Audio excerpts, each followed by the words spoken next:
నా పేరు యశ్వంత్. నేను ఇంటర్మీడియట్ మొదటి సంవత్సరం మైనార్టీ గురుకుల పాఠశాలలో చదువుతున్నాను. ఈరోజు నేను చెప్పబోయే విషయం వాయు కాలుష్యం.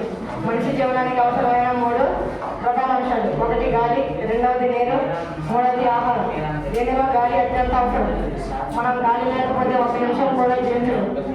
కానీ ఆధునిక కాలంలో పట్టణాల్లో పెరుగుతున్న ప్రజల వలన గాలి శుద్ధి తగ్గిపోతుంది. వాయు కాలుష్యానికి ప్రధాన కారణాలు: మొదటిది పరిశ్రమలు. ఫ్యాక్టరీలలో ఇంధనాల దహనం వలన పొగ, రసాయన వాయువులు విడుదలవుతున్నవి. ఇవన్నీ వాతావరణంలో కలిసి గాలి కాలుష్యం అవుతుంది. రెండవది వాహనాల నుంచి వచ్చే పొగ. రోజు రోజుకి పెరుగుతున్న వాహనాల సంఖ్య. పెట్రోల్, డీజిల్ దహనం వల్ల కార్బన్ మోనాక్సైడ్ వాయువులు విడుదలవుతున్నవి. ఇవి మన ఆరోగ్యానికి ఎంతో హానికరం. ఇవన్నీ వాతావరణంలో కలిసి గాలి కలుషితం అవుతుంది. మూడవది అడవులు నరికివేయడం.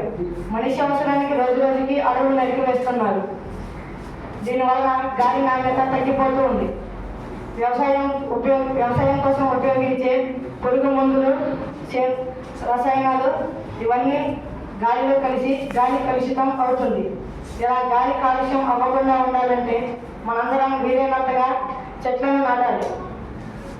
పచ్చని చెట్లు ప్రగతికి మెట్లు. ఈ అవకాశం ఇచ్చిన ఇస్కాన్ సొసైటీకి నా ధన్యవాదాలు.